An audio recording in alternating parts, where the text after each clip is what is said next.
Hello everyone and welcome back to Russell's Movie Reviews, the show where I review stuff that's mostly pretty good and maybe one of the best movies of all time, or a film that absolutely sucks and should remain in the depths of hell. First off, I want to say sorry for not uploading yesterday. I just had a little bit of, school, stuff to, get done, like, my schedule and shit like that. So, and then once I got back home, I just felt exhausted and I didn't want to do anything. So that's exactly what I did. So I'm so sorry that I didn't get a video out yesterday, but, getting it done today. So, anyway, last time we obviously discussed The Karate Kid Part 2, which I thought it was a very fine sequel to the original. Not as good, but a worthy follow-up. Now we're getting into the shit. And, oh boy, we're really getting into some shit. It's so much shit, in fact, that I would even call this film, I would full out say, this film is some bibbidi-bobbidi bullshit. Yes, we are discussing The Karate Kid Part 3. Oh boy.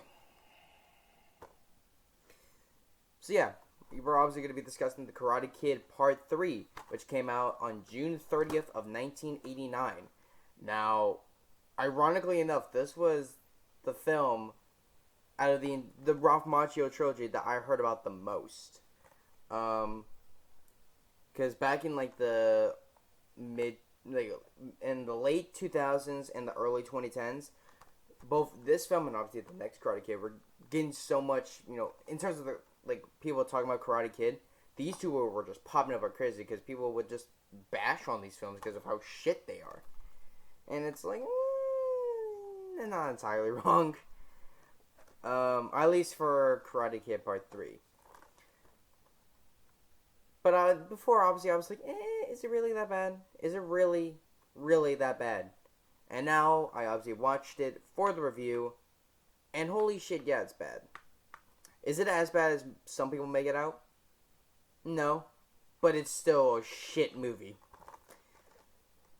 But yeah, let's go over the details. So this was made with a budget of $12.5 million.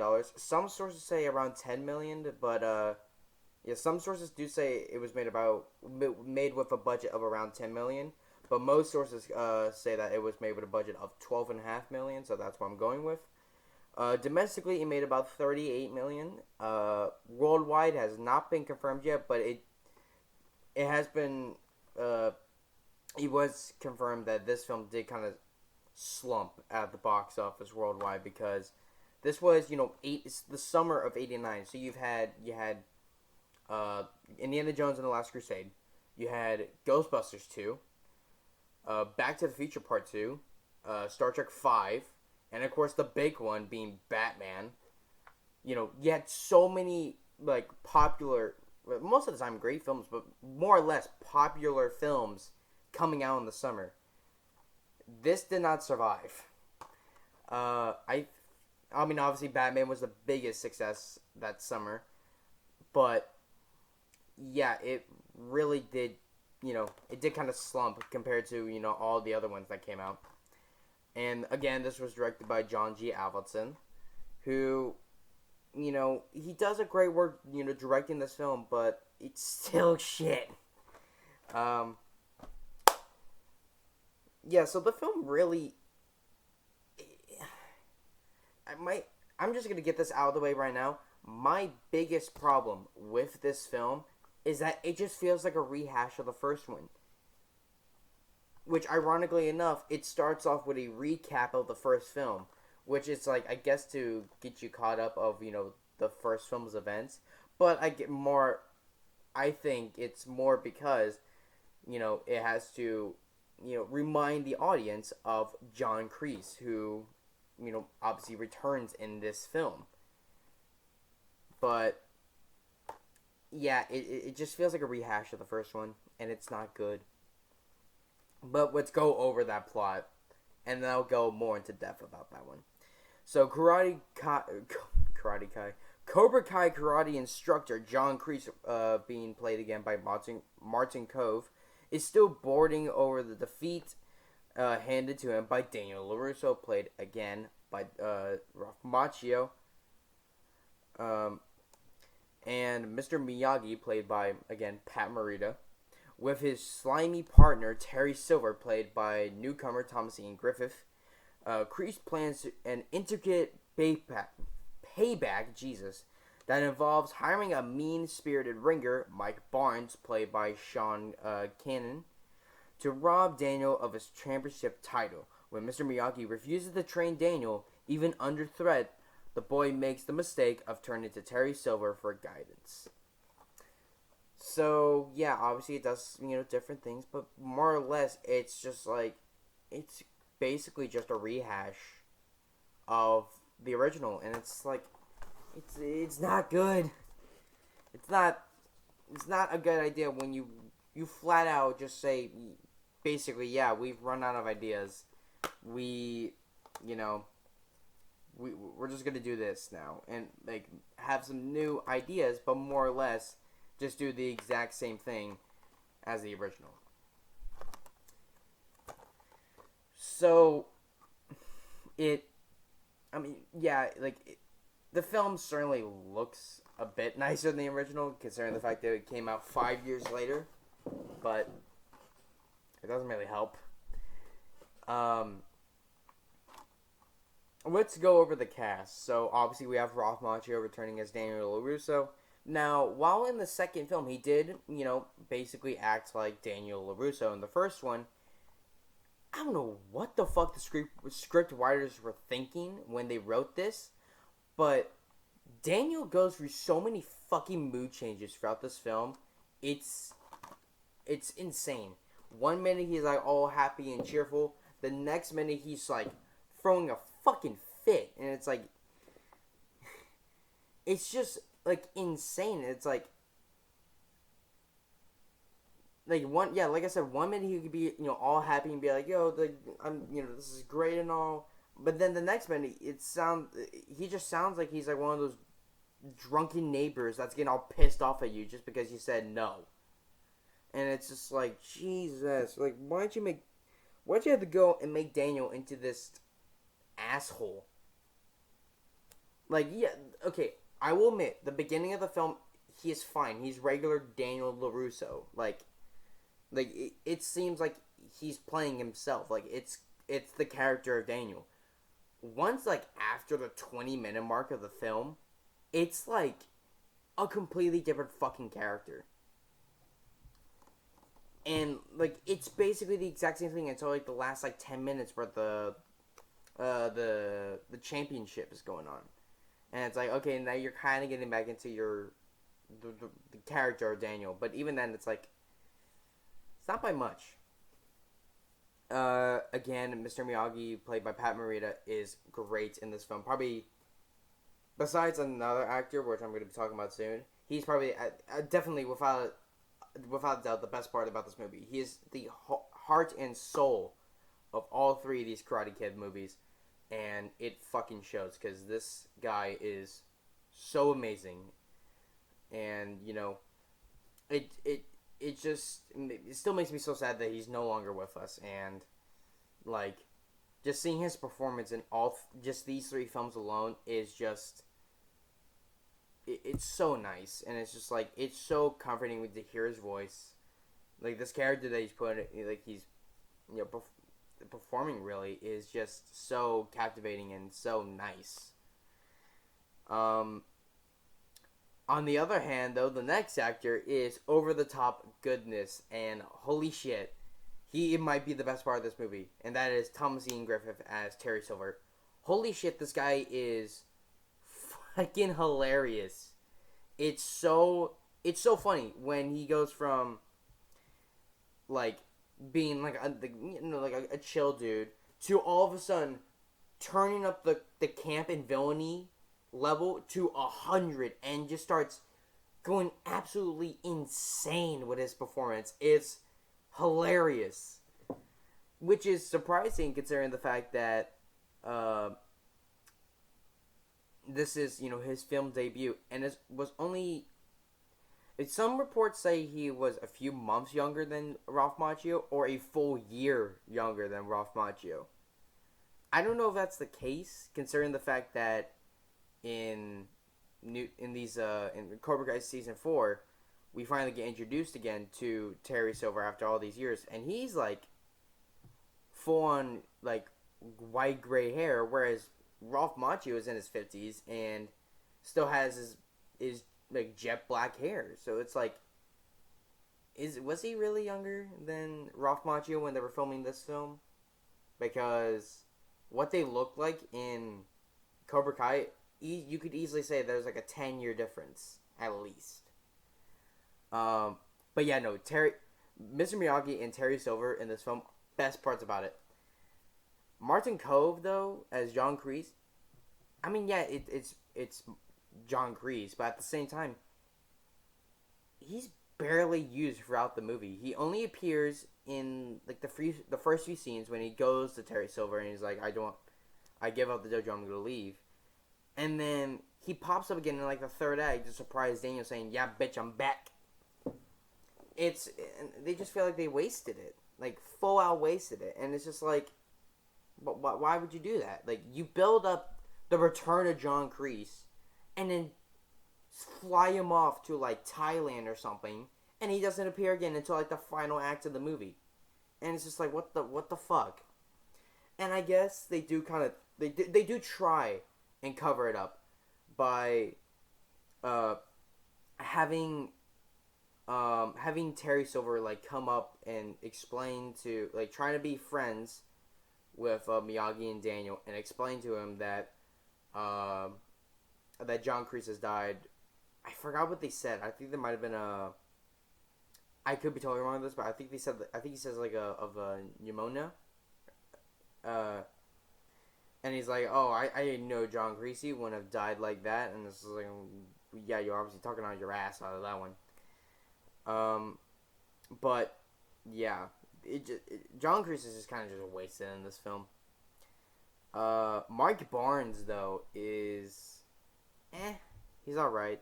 It just seems, played by Sean Cannon, he just seems like a low budget version of Johnny Lawrence from the first one.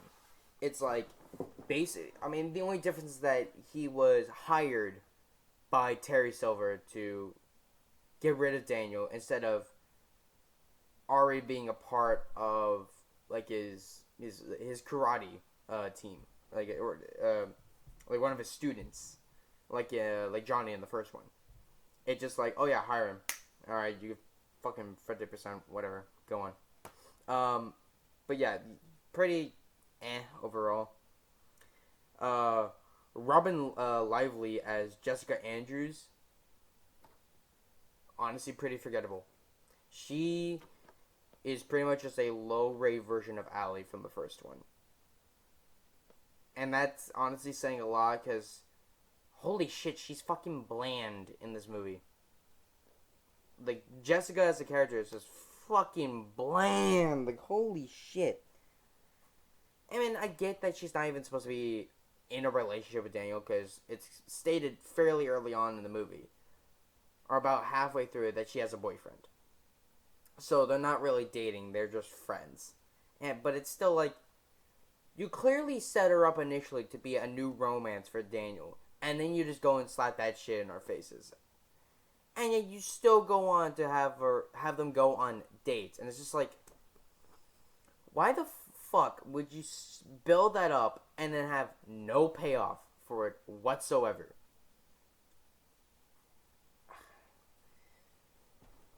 I'm not saying that Robin as an actress is bad. Not at all.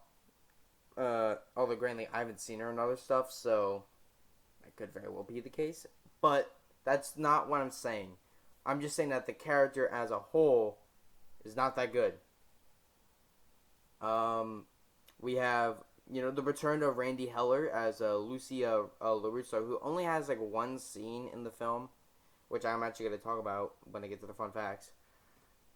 And finally, we have Francie Bay as Mrs. Milo, who did appear in the first one as the old lady who says like the line of, "This place stinks. You should go back to New Jersey." Like, she's that lady, and then she comes back in this one when Miyagi and Daniel return to the apartment building and see that it's being demolished.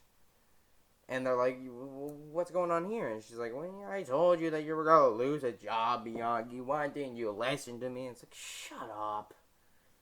Go and, like, hack up your husband with an axe in the mouth of madness, you fuck.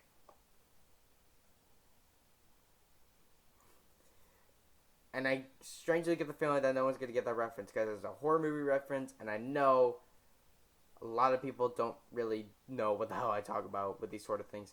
But whatever. It's my show anyway. Oh god, that's gonna be so bad.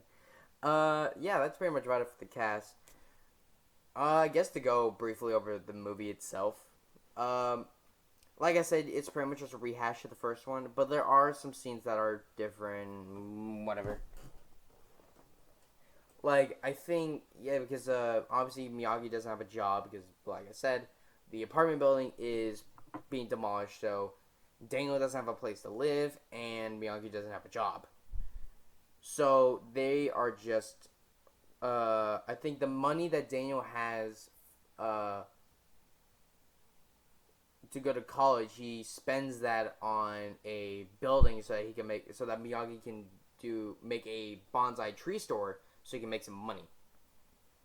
And it's going great on until Mike Barnes shows up and basically destroys the entire thing. And yeah, that basically just gets sidelined. And there's like, I'm honestly trying to remember a lot of scenes from it that I can talk about, but at the same time, it's like this movie is just so bad and forgettable. I barely remember anything from it. I guess I could really talk about this because I know I really never talked about it with the first two, but surprisingly, Karate Kid 3 is kind of hard to get on Blu-ray. Because I think there was a Twilight Time Blu-ray that came out in like 2011. I think that went out of print, and then this Blu-ray came out in 2019. That's obviously a double feature with the next Karate Kid, which will obviously be the next one I discuss this Friday. And yeah, this was released by, I don't know if you can tell, I'm going to try and hold it still as possible, Mill Creek, who are known to make, to making kind of budget titles, which actually, I think, they were the same people who made the Gamera sets that I have. So, yeah. So I have some experience with them. I mean, granted, with these films, with these ones, I kind of understood why they didn't really put special features on these ones, because it's 4 movies per pack, and adding special features, that probably ran out of all the room in the disc. So there wasn't really a chance to adding special features. So in these cases, I could understand that. But with this, which is a 2-film pack of surprisingly, popular, sports movies, no special features for either of them. Well, granted, I think this is also the first time that they put the next Karate Kid out on Blu-ray. So far I don't think there's been any more releases of this film on Blu-ray. I could be totally wrong about that. I mean, obviously the 4K set of the original trilogy came out, which obviously had the first one, the second one, and then the third one. I don't know if that one had any new special features besides commentaries or something like that. But all I know is that this film, or this set, as you can tell by the back, is a bare bones release. It just has the 2 films in, it just 1080p high definition widescreen 178:1, and a Dolby Digital 5.1 track. So yeah, and that goes for the second one, for next Karate Kid as well. So yeah, pretty much no special features for either of them, which it kind of stinks because it's weird that actually I could probably pull it up real quick.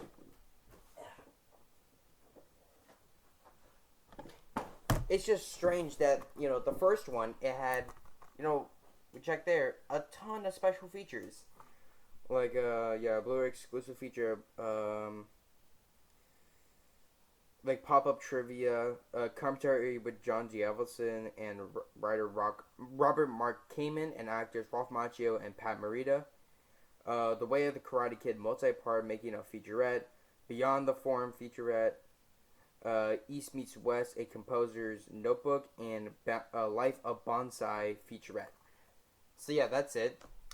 Karate Kid 2, nothing. It's legit just a pop-up trivia, and then the sequel featurette, and that's it for Karate Kid 2. And then, like I said, this one is just a bare bones release for both of them, so no special features. Which is weird, especially for Karate Kid 2 and 3, because I think John G. Avildsen is known for shooting a lot of deleted scenes and behind-the-scenes footage. And so for the studio to not put them on these Blu-rays, or even on like a special edition DVD, it's weird. Like, you give the first one all the special treatment with special features and stuff, and you don't do it with these two. That's kind of stupid. But whatever. Favorite scenes, I'm gonna honestly have to go for the final fight, because honestly the entire movie is just so either forgettable or just I hated it. And the final scene, or the final fight is, Daniel's getting his ass kicked. And then there's the one great scene in it is when it's near the end of the fight, it's almost at the overtime, and Miyagi runs up to Daniel and he's like, "Come on, Daniel, you gotta get up, you have to fight." And he's like, Daniel's like, "No, I can't, I'm afraid." And he's like, he just keeps on saying like, I'm afraid." And Miyagi just like yells at him and just basically says like, basically just tells him like, fear doesn't, fear just basically comes from stuff inside, and just persevere. And then you just see this look on Daniel's face as Barnes runs up to him and says like, "Oh, you're karate shit," and he's fucking pissed, and you're just like, oh fuck, this shit's about to go down. And then he does that he bows towards Miyagi once he gets up, and then he I don't think he bows towards Mike, but I could be totally wrong about that. And he starts going into like the special technique for this film, which I forgot what they say. I don't think it says it on here. Yeah, it doesn't say it on here. But he starts doing the technique, and obviously he beats Barnes, and instead of them bowing at the end, or just him, I think the first time he winks, the second one he just smiles at him. This time it's they go to bow, and Daniel's like, "Forget about it, we won," and he just jumps in and just hugs him, and then he lifts his arm and "Yeah, this was the man, he helped me." And then it's okay, this film may be shit, but at least it does cap off the Ralph Macchio trilogy, so that we don't have any more pointless sequels to follow. So it's bookend, it's a trilogy, it's done. Yeah, the movie may be shit, and it may be the worst out of the trilogy, but at least we don't have any more sequels. Oh, fuck you! Ugh. Yeah, there was obviously a sequel and then a remake, but at least for the Daniel LaRusso trilogy, for the Daniel LaRusso films, at least cap it off, finish it off, end it. And that's what this film does. And yeah, it may be a bullshit conclusion to it, but at least it was a conclusion to it for 5 years. And so, obviously, this piece of shit popped up in theaters, and yeah. So, yeah, to go over fun facts, one I actually already mentioned was how Thomas Ian Griffith was somehow younger than Ralph Macchio at the time of filming. The second one is that in the original script, Daniel's mother was never mentioned or never appears in the entire film. Didn't even get a brief on like mentioned.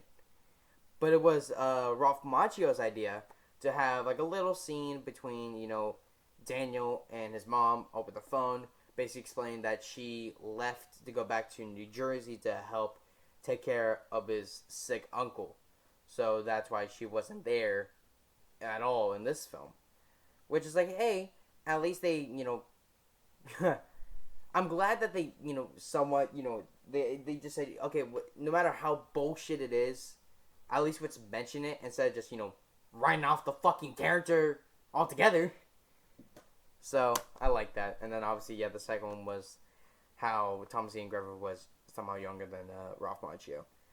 And then obviously, again, Bill Conti returns to do the score for this film. And as usual, it's great. You know, probably the most emotional out of all three of them. I think the first one has the best one. I think the second one has the most intense one out of all three of them. And then this one has the most emotional one out of all three of them. So, yeah. And, yeah. So, final thoughts on The Karate Kid Part 3. It's a bad film, but it's not as bad as what was to come afterwards. It's still a bad film, and it is the worst out of the Ralph Macchio trilogy. But I say if you've watched the first two, and you want to see the final part and see how the story continues, I say go ahead. But be warned, you are probably going to regret it as soon as it starts, because, yeah, it's not that good. But there are some good moments out of it, which is why I'm not giving this a straight F. So I'm gonna give this film a D+. Overall it's a bad movie, but there are some moments in it and some great acting that just is shy of an F. But yeah, so that is it for my review of The Karate Kid Part 3.